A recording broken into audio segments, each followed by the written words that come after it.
Sidang kasus dugaan pemalsuan dokumen atas sengketa tanah di wilayah Pramuka Ujung yang menjadikan mantan Perili Nasional Gunawan Muhammad, Saad Fadil Sadi dan Rupina Siahaan sebagai tersangka atas tanah yang dibelinya secara sah kembali digelar di Pengadilan Negeri Jakarta Pusat.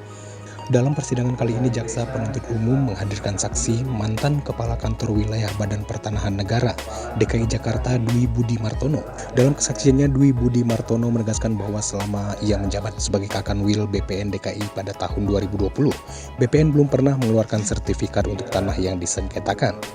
Ia juga menyatakan bahwa pihak BPN tidak pernah memberikan keterangan resmi mengenai status tanah tersebut. Saya tahu udaranya ada semua di sini. Aku udah lihat kemarin, Bapak kan udah kasih lihat udara kemarin ya. Kedua, dilihatkan walaupun siapa? sudah putusan, kenapa kok nggak dihapus sertifikat tersebut? Bapak ya. Udah di batas-batas saja BPN sudah ngaco. Ya. Sekarang saya korban jadi tersangka, saya udah tua. Lanjut. Tanya apa ya? Jangan Kalau katakan itu tanah negara, ada buktinya. Tanah ekondom, saya ada tanah ekondom. Ya udah. Ya, saya duduk Pak. Saya ada ekondom. Buktikan bumi Tenggelam Bolio punya tanah ekondom. 82 tahun saya nggak pernah jadi tersangka. Siap, sabar. Duduk. Ya, sudah saksi. Minum dulu ya. Tertuduh tersangka.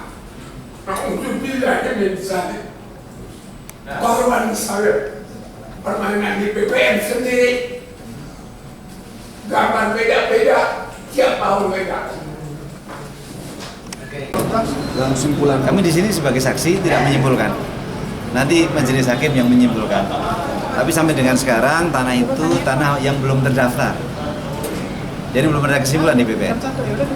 Terkait surat rekomendasi, apa kelengkapannya tidak pernah diperiksa atau memang bukan keharusan BPN untuk memeriksa itu? Surat rekomendasi itu zaman sebelum saya juga tidak begitu mengerti waktu itu peraturan maupun prakteknya. Oh iya. Ya. Zaman saya nggak ada lagi rekomendasi itu. Saya nggak tahu itu. Dirubahnya apa Pak? Dari surat rekomendasi itu pas di zaman Bapak dirubahnya gitu? Nggak, memang apa regulasinya? zaman saya tidak pernah ada lagi rekomendasi saya dari 2020. Itu sudah nggak ada rekomendasi semacam itu. Jadi tidak ada penggantinya gitu, nggak ada rekomendasi itu? Nggak ada lagi. Nggak ada lagi.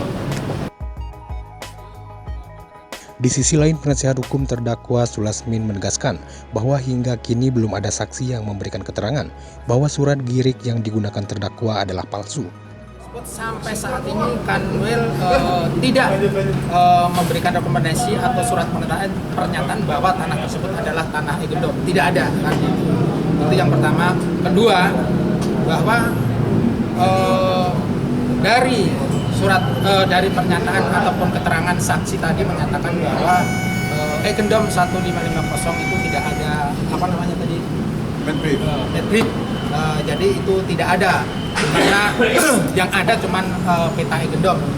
Itu kartu ekondom. Di mana itu lokasinya pun juga tidak jelas. Luas tanah pun juga tidak jelas. Di sisi lain bahwa BPN Kanwil mengakui bahwa di lokasi tanah tersebut sudah terbit PM1 atas nama Mulyono Buntaran, di mana PM1 tersebut berasal dari tanah girik. Maka menurut hemat kami sebagai penasihat hukum bahwa saya meyakini tanah yang jadi sengketa tersebut adalah tanah girik tanah adat. Jadi sampai saat ini keterangan dari sidang pertama sampai saat ini belum diketemukan bahwa girik itu palsu, belum ada keterangan sama sekali dari saksi-saksi. Maka saya meyakini mudah-mudahan kan itu makin berjalannya proses persidangan akan terungkap bahwa tanah tersebut adalah bukan tanah ekondom, dan para terdakwa ini yang diduga menggunakan surat girik palsu tidak terbukti. Mudah-mudahan ya, soalnya sampai sekarang belum ada hal kesaksian yang menyatakan hal tersebut.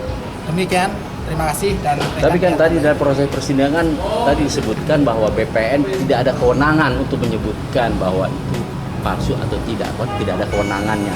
ya artinya dalam proses persidangan ini kan semua keterangan saksi diminta. Sejauh mana saksi itu mengetahui diri itu palsu? Kan tidak ada kan gitu.